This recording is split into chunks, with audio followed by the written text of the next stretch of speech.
Tumeichukua tukaikata, so imebaki tu mpira tu, haina hiki kidude. Okay, and here is our milk. So the mother should sit comfortably, but she's standing so that you see. Standing so that you can see. Okay?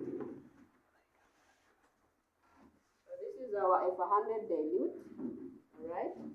So tube tunaiweka kwa nipple. We put the tube on the nipple. Mchoraji wangu leo alikula 0. Anaitwa Dr. Beryl. Amenichorea nyonyo.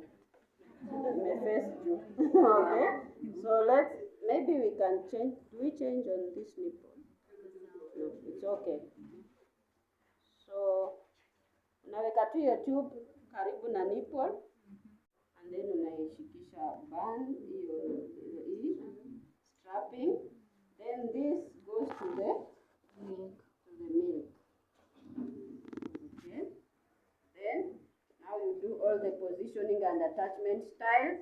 Mtoto anashika, una make sure ame attach the nipple, the breast, ame attach. Ndio.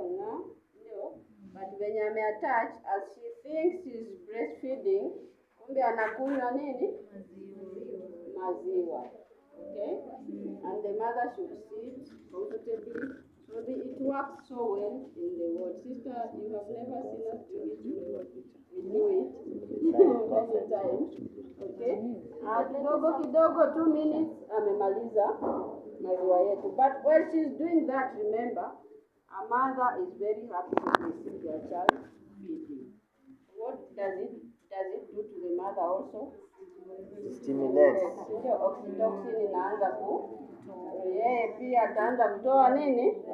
Maziwa. So unaona hapo tutakuwa na successful management of everything. So this is a very simple technique that we can use. But you must also take care of hygiene of the mother, of the child, of everyone. So after you use this one, normally we can discard, or if we have many, we use another one, or we keep it nicely. Tuioshe, tunaiweka kwa maji ya dawa. We can use it if we don't have many. Alright? So thank you so much, Mama Who.